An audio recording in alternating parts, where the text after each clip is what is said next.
Bonjour les amis, alors voilà, c'est évident que le temps passant, on se rapproche de l'épiphanie et vous attendiez, j'en suis sûr. L'histoire des rois mages, eh bien c'est aujourd'hui. Nous allons lire l'évangile de Matthieu au chapitre 2, les versets 1 à 12.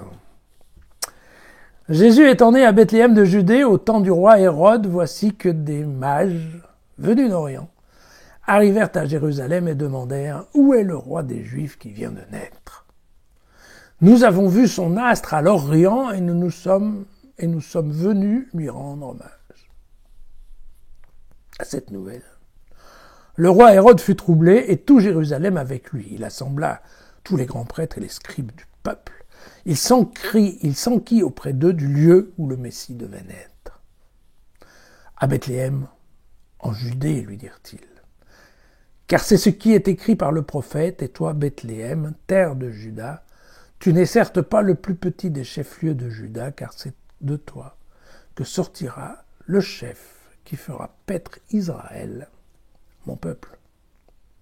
Alors, Hérode fit appeler secrètement les mages, il se fit préciser par eux l'époque à laquelle l'astre apparaissait, et il les envoya à Bethléem en disant « Allez vous renseigner avec précision sur l'enfant, et quand vous l'aurez trouvé, avertissez-moi, pour que moi aussi j'aille lui rendre hommage. » Et sur ces paroles du roi, ils se mirent en route.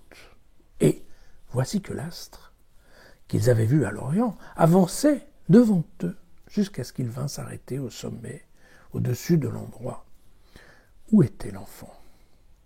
À la vue de l'astre, ils éprouvèrent une grande joie. Entrant dans la maison, ils virent l'enfant avec Marie, sa mère, et se prosternant, ils lui rendirent hommage.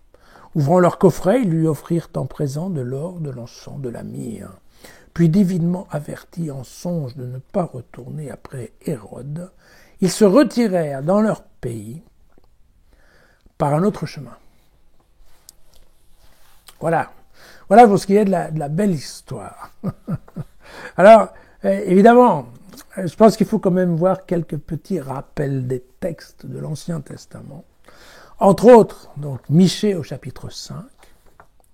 Et toi, Bethléem Ephrata, trop petite pour compter parmi les clans de Juda, de toi sortira pour moi celui qui doit gouverner Israël. Ses origines remontent à l'Antiquité, aux jours d'autrefois.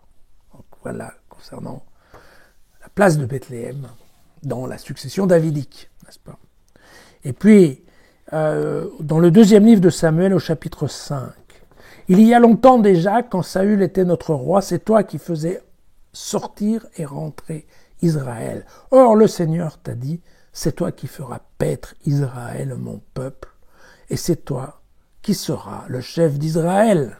Voilà, concernant la royauté de la famille de David. Bethléem et David. Et puis, bien sûr, un autre passage d'Ésaïe au chapitre 60, le verset 6. Un afflux de chameaux te couvrira, de tout jeunes chameaux de Madian et de Épha.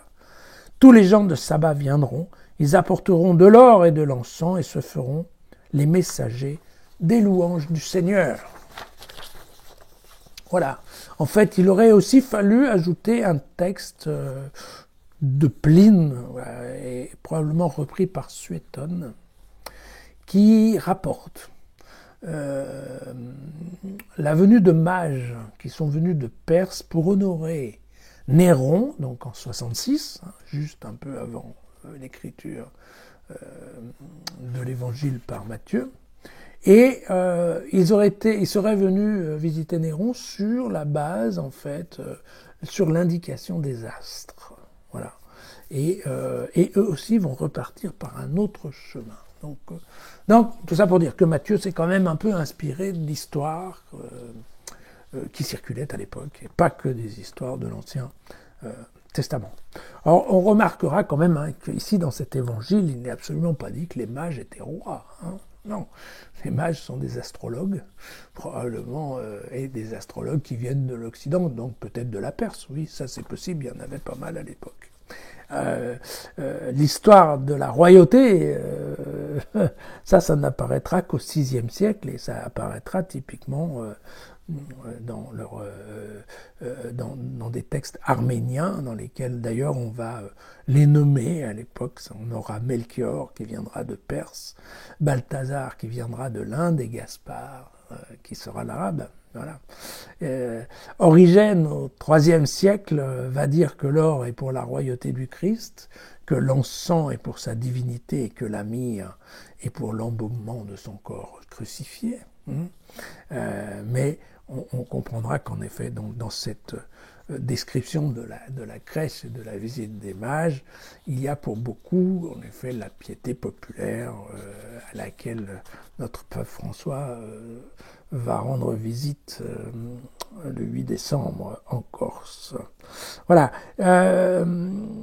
En toute logique, attention, le Hérode dont on nous parle ici devrait non pas être Hérode le Grand, mais Hérode Antipas. Or, en fait, Hérode le Grand, il a dû mourir en -4. Alors vous allez me dire, -4 à l'époque, bon, est-ce que c'était -4, est-ce que c'était +4? Bon, d'accord, ok. Mais Hérode le Grand, qui était en effet constructeur devant l'Éternel, avait été assez malin pour s'acoquiner avec les pharisiens et donc pour absorber son titre en fait de roi des Juifs.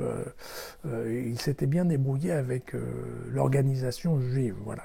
Ce que Hérode Antipas fera nettement moins bien, mais probablement, encore une fois, du temps de la naissance de Jésus, c'était déjà Hérode Antipas. Donc là, probablement, Matthieu n'est pas très précis dans ses calculs. Voilà. Alors, vous avez vu qu'ici, par exemple, Matthieu, lui, ne justifie absolument pas pourquoi Jésus serait né à Bethléem. Il n'y a aucune explication, il n'y a pas d'histoire de recensement ni quoi que ce soit. Bon. Qu'est-ce que Matthieu veut nous dire avec ses rois mages? Parce qu'en fait, c'est ça. Encore une fois, tous ces textes-là, ce qui est important, c'est de se dire qu'est-ce que Matthieu a voulu nous dire? Eh bien, Matthieu, ce qui nous met en musique dans ce passage-là, c'est uniquement... voilà, il y a une discussion, il y a une erreur sur le roi des Juifs. Voilà. Dans l'évangile de Matthieu, c'est important. Pourquoi? Parce qu'effectivement, à l'époque, le roi des Juifs, c'est Hérode. Parce que typiquement, celui qui est en charge.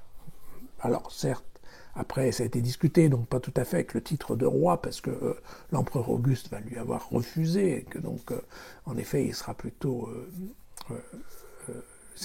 il est plutôt préfet, voilà, c'est que vraiment roi.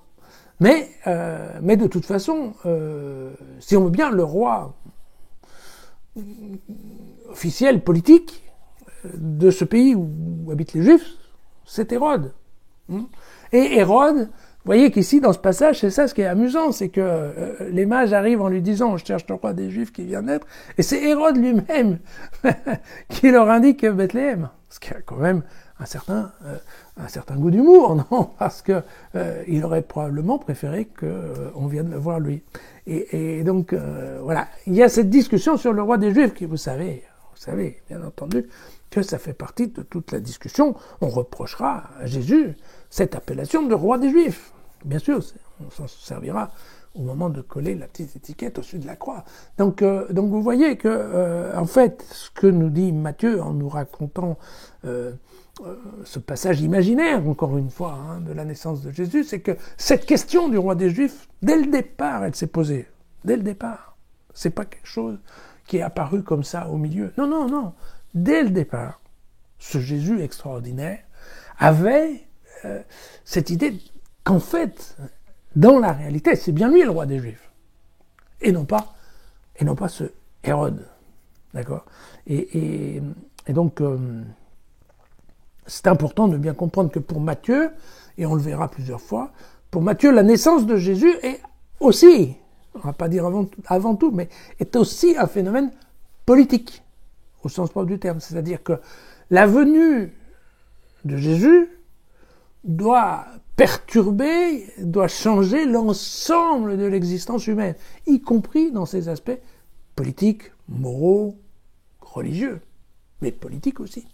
On peut pas, il faut bien comprendre, voilà, pour Matthieu, l'arrivée de Jésus, c'est vraiment le coup de Trafalgar qui fait que tout, y compris l'aspect politique, doit changer pour l'humanité. Voilà, hein, c'est un petit peu son message ici. Voilà.